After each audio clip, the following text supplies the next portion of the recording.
What if one waterway, just 21 miles wide at its narrowest point, held the entire global economy hostage? That is not a hypothetical. That is the reality unfolding right now in the Strait of Hormuz. And as I speak to you today, President Donald Trump has just issued a thundering ultimatum. Agree to a deal or the bombs come back, and this time harder. So what exactly is happening? Why does it matter to every person on this planet? And is there any realistic path out of this crisis? Let me walk you through it. To understand where we are, we need to go back to February 28, 2026.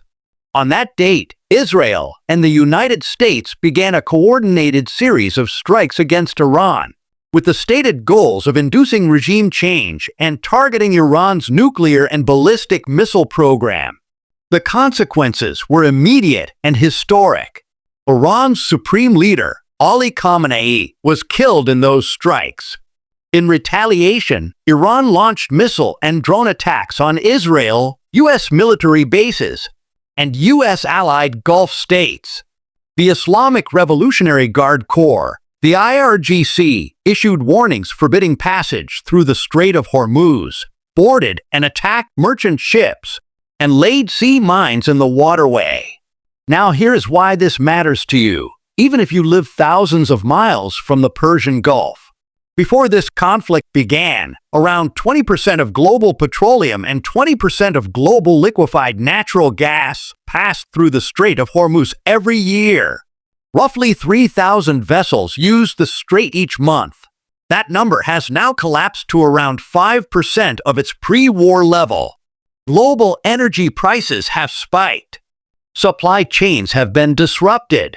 And the world is watching nervously as two nuclear-armed powers and their allies play a dangerous game of brinkmanship over a body of water that no single nation officially owns. But that one nation has now weaponized.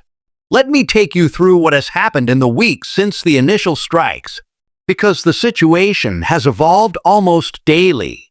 After a temporary ceasefire was agreed on April 7th to allow for negotiations, it quickly became apparent that both sides were reading from very different scripts.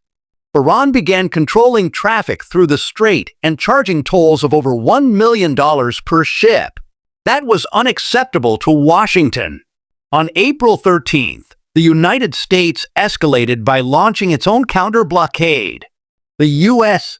Navy began blockading Iranian ports, targeting all ships seeking to reach Iranian coastal areas, while clarifying it would not impede freedom of navigation for vessels transiting to non-Iranian ports. The result was what observers called a dual blockade, Iran strangling the Gulf and the United States strangling Iran. The military exchanges have not stopped, even under the so-called ceasefire. U.S. forces fired on and disabled 2 Iranian oil tankers after exchanging fire with Iranian forces in the Strait of Hormuz. Late Thursday, the U.S. military said it thwarted Iranian attacks on 3 Navy ships in the strait and struck Iranian military facilities in response, reporting no American ships were hit.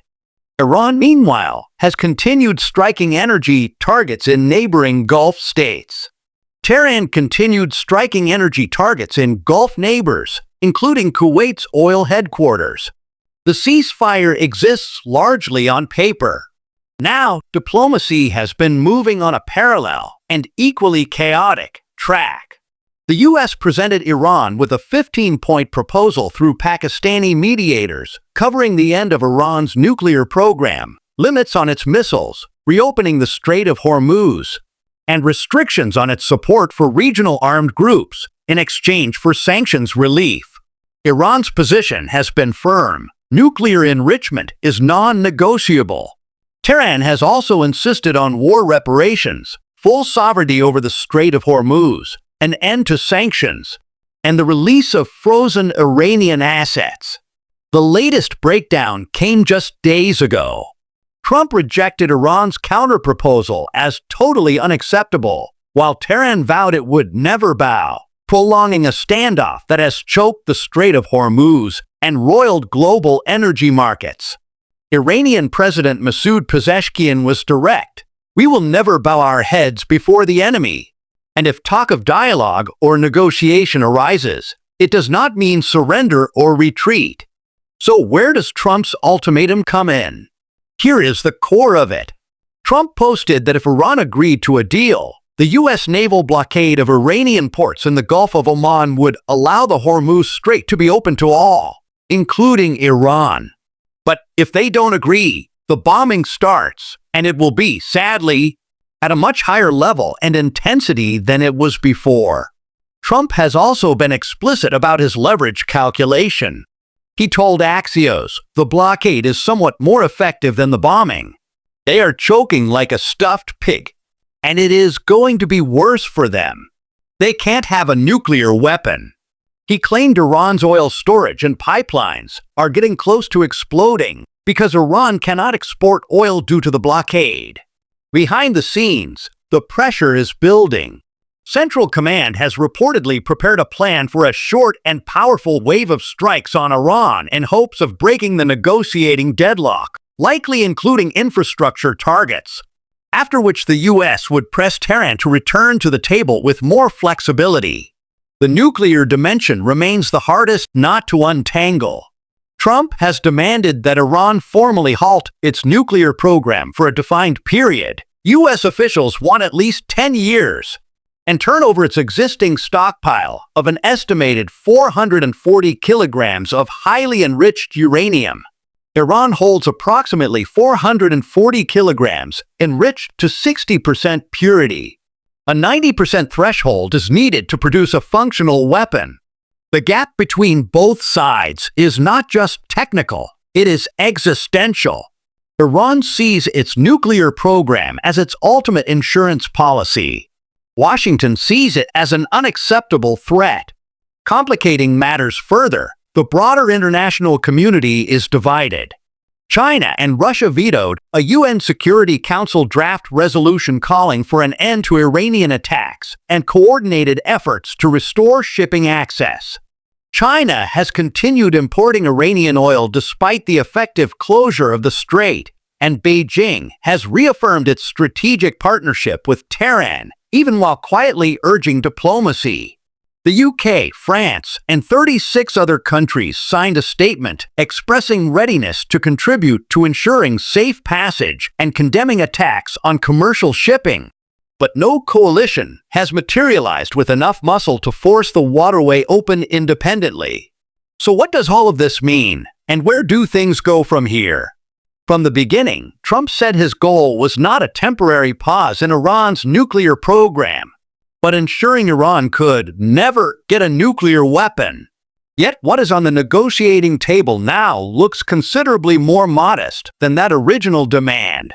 Trump's public posture remains maximalist, but his private advisors have reportedly told him a full surrender deal is unlikely.